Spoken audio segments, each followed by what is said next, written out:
Radhe Radhe. Hello everyone. So let's begin with the new episode 121.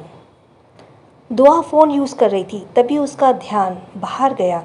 उसने चौंक कर बाहर देखा और बोली, ये रास्ता तो भैया, ये रास्ता बैंकेट हॉल की तरफ तो नहीं जाता। ये शॉर्टकट है दुआ, सिम्बा ने बिना उसके देखे कहा। दुआ ने कुछ नहीं कहा और चुपचाप वापस से अपना फ़ोन यूज़ करने लगी। कुछ देर बाद अचानक ही सिम्बा ने ब्रेक लगाया तो दुआ चौंक गई। सामने उसके एक ब्लैक कलर की स्कॉर्पियो खड़ी थी, जिसमें से कुछ आदमी निकलकर कार से टिककर उसके इर्द गिर्द खड़े हो गए। दुआ ने फटी फटी आंखों से सामने देखा और फिर सिम्बा को देखा। सिम्बा अपनी पलकें झुकाए बैठा था। उसे समझ नहीं आ रहा था कि वो क्या कहे। तभी सामने खड़े उन आदमियों में से दो आदमी आए और कार का दरवाज़ा खुला हुआ। दुआ का हाथ पकड़ उसे बाहर निकालने लगे तो दुआ ने सिम्बा की बाह पकड़ आंखों में हैरत और चेहरे पर डर लिए कहा, भैया ये सब कौन है? हमें कहाँ ले जा रहे हैं? आप इन्हें रोक क्यों नहीं रहे हैं? वो बोलते ही रोने लगी, पर सिम्बा ने उसकी तरफ नहीं देखा। वो खुद को मजबूत किए सर झुकाए बैठा था। दुआ ने उसकी बाह को कसकर पकड़ा हुआ था और उसकी पकड़ इतनी मजबूत थी कि उन दोनों आदमियों ने दुआ को बाहर की तरफ खींचा तो सिम्बा भी थोड़ा सा उसकी ओर झुक गया था। आप इन्हें रोक क्यों नहीं रहे? ये हमें ले जा रहे हैं। प्लीज़ भैया हमें बचा लीजिए, उसने रोते हुए कहा। पर सिम्बा ने फिर भी उसकी तरफ नहीं देखा। उसकी आंखों के सामने तो सिम्बा किसी और के ही चेहरा था। उसकी कानों में किसी और की चीख सुनाई दे रही थी, तो दुआ की बात भी नहीं सुन रहा था। वो लोग उसे बाहर निकाल लाए। उन दोनों में से एक आदमी ने सिम्बा की जाने का इशारा करते हुए कहा, चल जा, तेरा काम यहीं तक का था, उसे अब हम संभाल लेंगे। उसकी आवाज़ सुनकर सिम्बा ने उसकी तरफ देखा और बोला, तुम लोग उसके साथ क्या करने वाले हो? हम इसके साथ क्या करने वाले हैं क्या नहीं, ये हम तुझे क्यों बताएं? इतना बोल रहे वो इंसान हंसने लगा और हंसते हुए बोला, तेरा काम यहीं तक का था, लड़की को हम तक पहुंचाना। तेरा काम खत्म, अब निकल यहाँ से। उसकी बात सुनकर सिम्बा ने कुछ नहीं कहा और गाड़ी पीछे लेने लगा। दुआ उसे जाते हुए देखकर जोर से चीख। सिम्बा ने अपने कान ढक लिए और खुद से बोला, तुझे भी तो वो दर्द मिले जो दर्द तूने मुझे दिया है शौर्य। इतना बोलकर वो तेजी से निकल गया। उन लोगों ने दुआ के हाथ पीछे कर बांध दिए। उसके मुंह पर भी एक कपड़ा बांध दिया। जैसे ही सड़क के बीचों बीच बैठा दिया और उसे सड़क के बीचों बीच बैठा दिया, वे सभी उसे देखकर जोर जोर से हंसने लगे। वो लोग कोई आम लोग नहीं थे। वो सभी इस काम में काफ़ी ज़्यादा प्रोफेशनल मालूम हो रहे थे। उनकी ड्रेस, उनका स्टाइल सब अलग था। दुआ की आंखों से आंसू निकल रहे थे। वो खुद को अभी भी रस्सी से आज़ाद करने की कोशिश कर रही थी। चेहरे पर डर और आंखों में उन लोगों की तस्वीरें देख रही थी। उसे लग रहा था अब तो मरने वाली है। तभी एक आदमी ने उसके सर पर निशाना लगा दिया। उसने नाम में सिर हिलाया, पर उसकी सुनने वाला वहाँ था ही कौन। इससे कि पहले वो गोली चलाता, एक गोली उसके माथे पर जा लगी। सामने उस तरफ देखा तो सिम्बा वापस आ गया था। उसके दोनों हाथ में गन थी और वो बिना किसी झिझक के फायरिंग कर रहा था। वो फायरिंग करते हुए दुआ के पास आया और उसे उठाकर ले जाने लगा।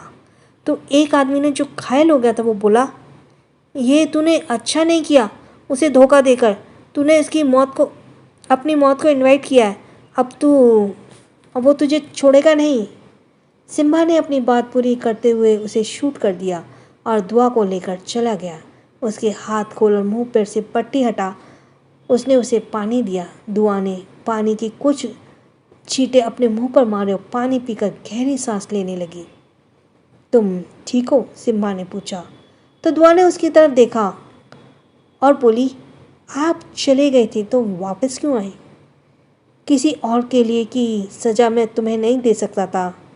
रिवेंज लेने में मैं भूल ही गया था कि मैं एक मासूम को सज़ा दे रहा हूँ जिसकी गलती कुछ नहीं है। रिवेंज? कैसा रिवेंज? आप किससे रिवेंज लेना चाहते हैं? दुआ ने चौंकते हुए कहा तो सिम्बा ने उसकी आंखों में बिना किसी भाव के देखते हुए कहा, तुम्हारे पति से? क्या? शौर्य जी से? पर क्यों? उन्होंने आपका क्या नुकसान कर दिया है? वो एक खूनी है, मर्डरर है, उसने खून किया है। सिम्बा दुआ की बात बीच में ही काटते हुए बोला। तो दुआ उसे अजीब नज़रों से देखते हुए बोली, ये क्या कह रहे हैं आप? वो ऐसा नहीं कर सकते, उन्होंने किसी का खून नहीं किया। उसके हाथ खून से रगे हैं, तुमने उसका वो चेहरा नहीं देखा जो मैंने देखा है।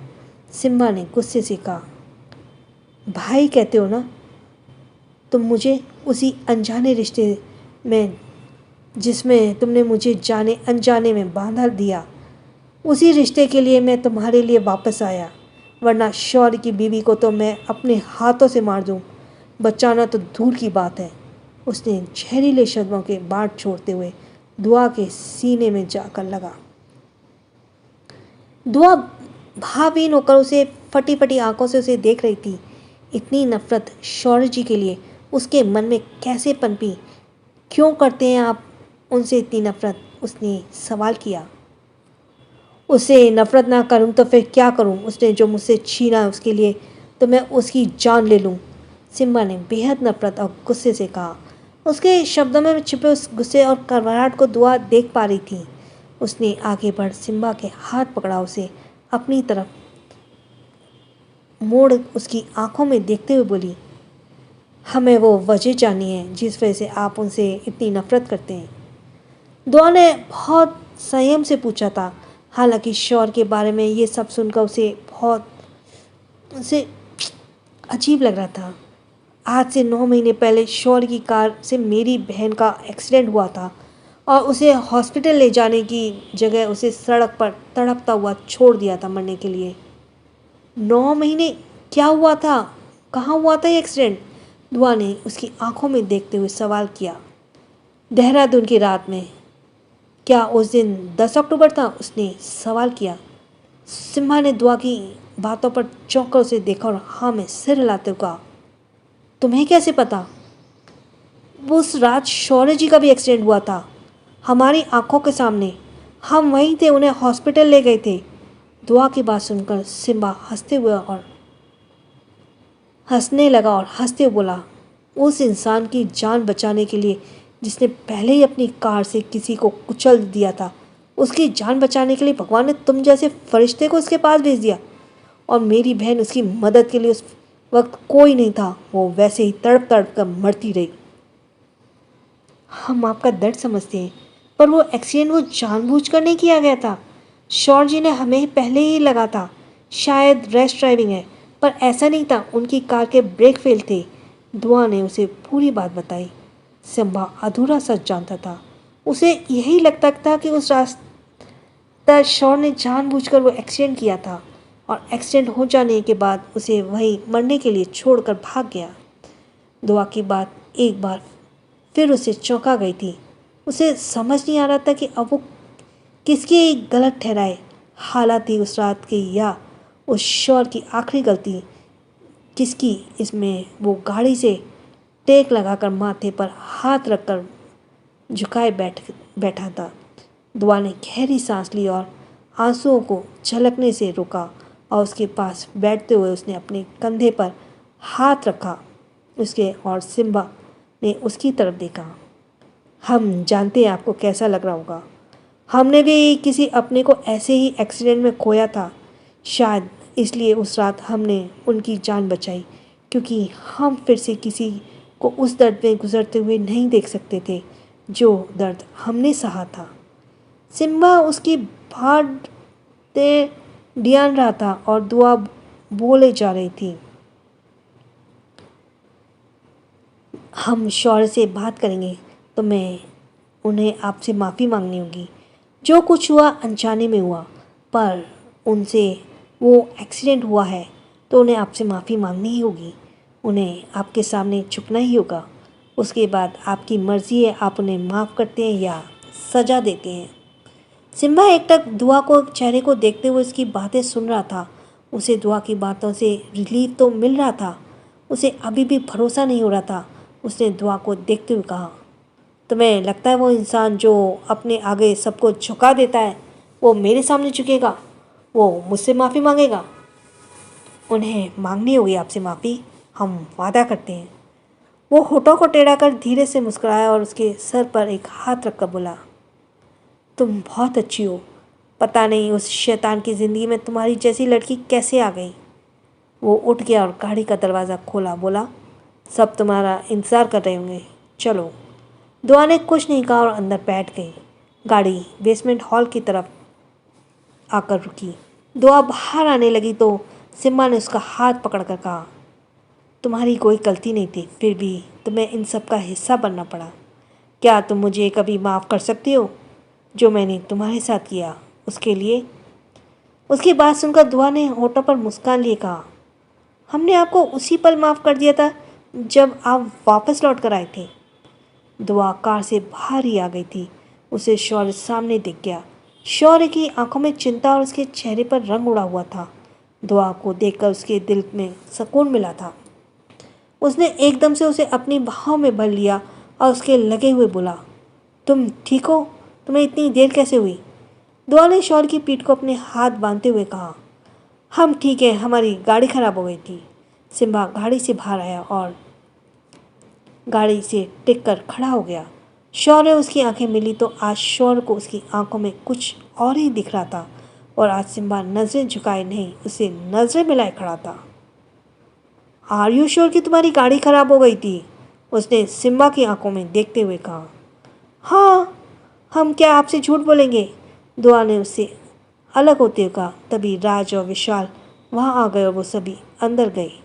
दुआ ने न आने से वहाँ का माहौल कुछ गंभीर हो गया था। सबके चेहरे की परेशानी दुआ को देखकर दूर हो गई थी। शौर्य उसका हाथ थामे उसे अपने साथ ला रहा था। सबकी नज़रें उन दोनों पर थी। रक्षित जो दुआ को देखने के लिए क्यूरियोसिटी से मरा जा रहा था, दुआ को देखकर उसके मुंह से निकला, wow, what a beautiful girl. उसका मुंह खुला था तो अथर ने उसका मुंह बंद करते हुए कहा, कंट्रोल, इससे पहले कि शौर्य की नज़र तुझ पे पड़े। अथर की बात सुनकर रक्षित सीधे खड़ा हो गया। वहाँ का माहौल ठीक तो हो गया पर अभी भी पहले जैसा नहीं था।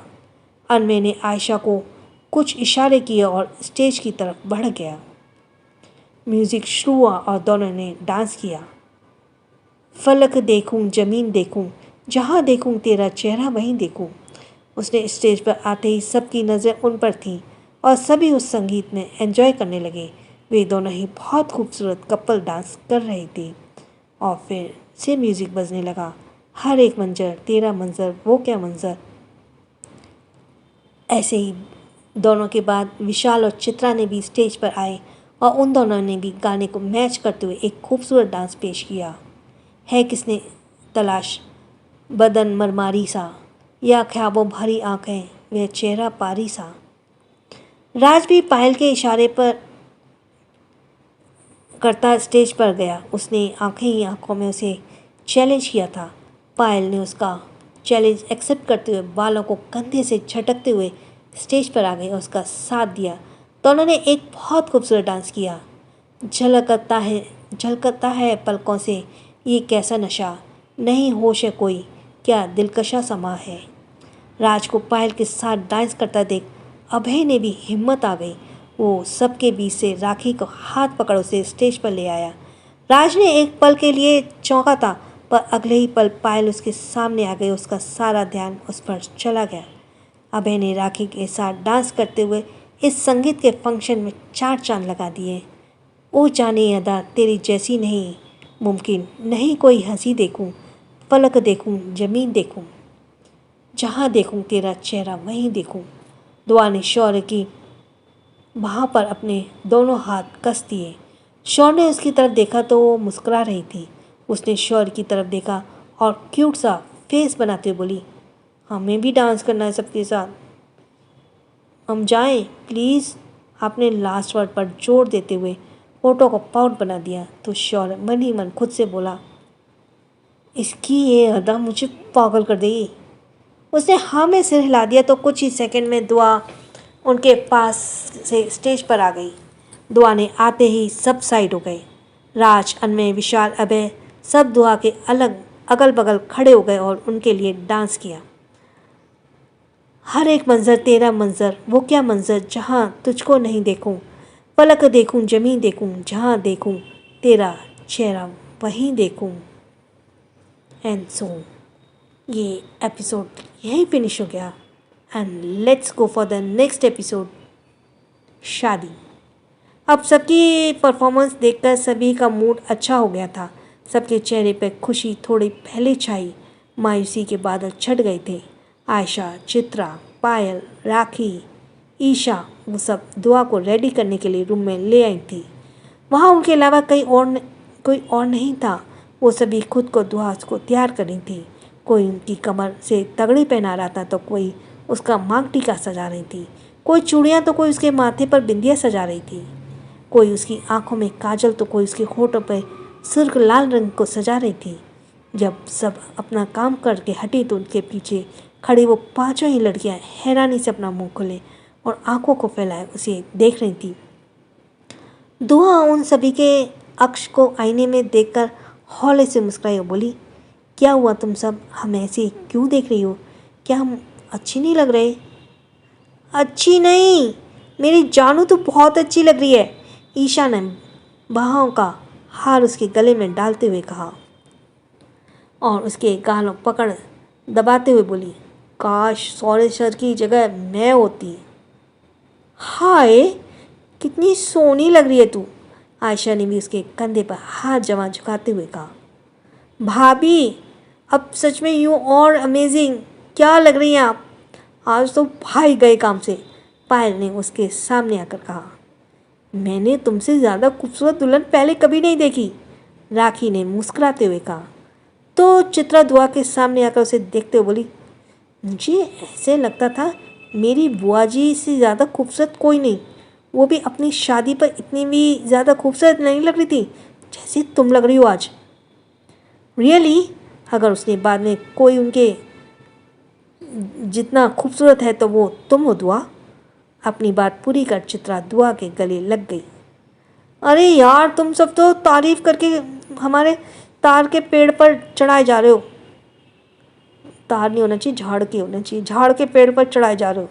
बस करो यार, हमें इतने भी खूबसूरत नहीं है, दुआ ने उन्हें देखते हुए कहा।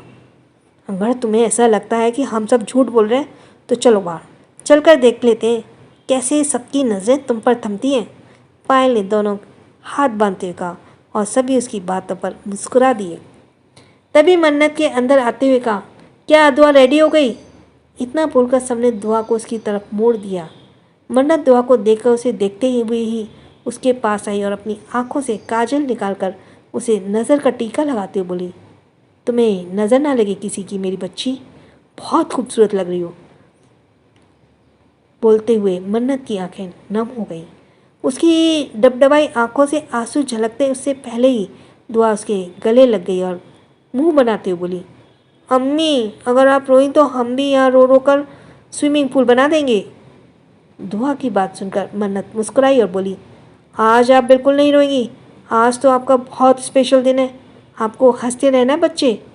बोलते हुए उसने प्यार और ममता के से लाड़ से उसके सर पर हाथ फेरा। हाँ दुआ, आंटी ने बिल्कुल सही कहा, तुम रोना नहीं यार, वरना हम सबकी मेहनत तुम्हारे आंसुओं से धुल जाएगी, सबने एक साथ कहा और खिलखिलाकर हंस दी। वो सभी दुआ को बाहर ले आईं। दुआ की एक झलक देखने के लिए असद बाहर ही खड़े थे। उन्होंने उसके सर पर हाथ रखा, उसे दुआ दी। आरव ने दुआ को झुकते का इशारा किया तो वो झुक गई। आरव ने उसके दोनों गाल पकड़ हिलाते हुए कहा, प्रीति आपा, you are your look angel. दुआ उसकी बातों पर मुस्कुराते बोली, अच्छा नन्हे शैतान। उन दोनों की बातें सुनकर सभी मुस्कुरा दिए। तो सबसे बीच मंडप में आई।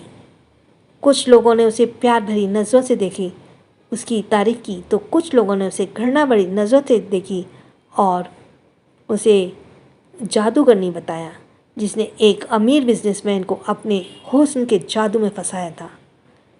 भला कौन शौर्य से शादी नहीं करना चाहता था, पर शौर्य ने अपने लिए एक ऑर्डिनरी लड़की को चुना था।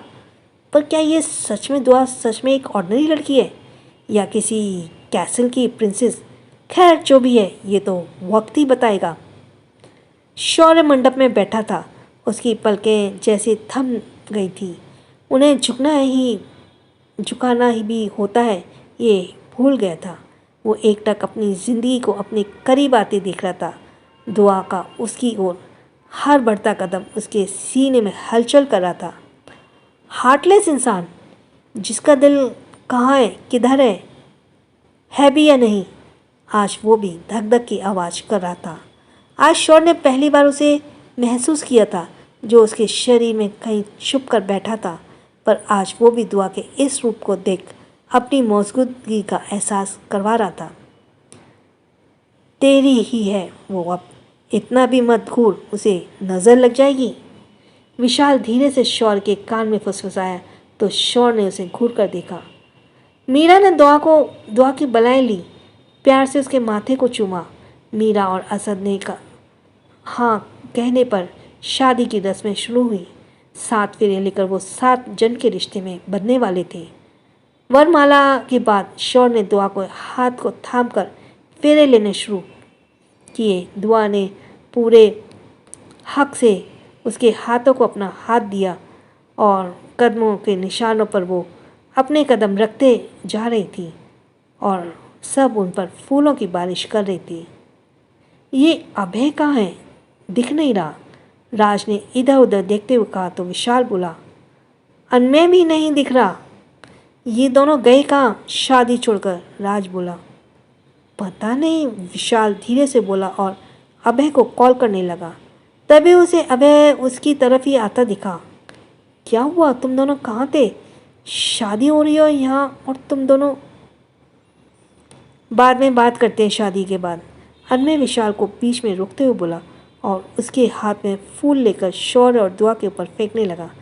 तभी उसके